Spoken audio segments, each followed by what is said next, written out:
ஒரு 6 மேட்ச் பார்த்தீங்கன்னா செம்மையா ஆடி ஒரு பயங்கரமான கம்பேக் கொடுத்து பிளே ஆஃப்குள்ள வந்து இன்னைக்கு எலிமினேட்டர்ல பார்த்தீங்க அப்படின்னா ஆர்சிபி வெளியே போயிருக்கிறாங்க ராஜஸ்தான் ராயல்ஸ்க்கு அகேன்ஸ்டா. ஃபர்ஸ்ட் பேட்டிங் பண்ண ஆர்சிபி பார்த்தீங்கன்னா 172 ரன்ஸ் இருந்தாங்க 20 ஓவருக்கு. கோலி ஒரு 33 and then du Plessis 17, Cameron green ஒரு 27, ரஞ்சித் பட்டிதார் ஒரு 34 அப்படின்னு சொல்லிட்டு மேக்ஸ்வெல் பார்த்தீங்கன்னா 0. ஸோ ரொம்ப பெருசாக எதிர்பார்க்கப்பட்டார். அதுக்கப்புறம் பார்த்தீங்க அப்படின்னா லோம்ரோர் வந்து ஒரு 32 அப்படின்னு சொல்லிட்டு ஃபைனலாக 170 ரன்ஸ் இருந்தாங்க. ஒரு 20 ரன் ரொம்பவுமே ஷார்ட் தான் ஆர்சிபி டீமுக்கு. அண்ட் தென் செகண்டா பேட்டிங் பண்ண ராஜஸ்தான் ராயல்ஸ் பார்த்தீங்கன்னா இந்த ஸ்கோரை 19 ஓவர்லேயே சேஸ் பண்ணி முடிச்சாங்க. ரியான் பராக் பார்த்தீங்கன்னா ஒரு காமன் கம்போசிவான இன்னிங்ஸ்.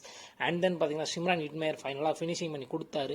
ஸோ 26 ரன் 14 பாலுக்கு. அண்ட் தென் ரமன் பவுல் பார்த்தீங்கன்னா ஒரு 8 பாலுக்கு 16 ரன் அப்படின்னு சொல்லிட்டு ஸோ பயங்கர ஒரு செட்டில்டாக இருந்தாங்க Rajasthan Royals. So start to end game வரைக்குமே வந்து. So and then bowling side பார்த்தீங்கன்னா முகமது சிராஜ் ஒரு 2 விக்கெட் எடுத்தார். அண்ட் தென் கரண் சர்மா ஒரு விக்கெட், கேமரன் கிரீன் ஒரு விக்கெட் அப்படின்னு சொல்லிட்டு ஸோ இந்த மேட்ச் வின் பண்ணது மூலமாக நெக்ஸ்ட் பார்த்தீங்க அப்படின்னா சன்ரைசர்ஸ் ஹைதராபாத்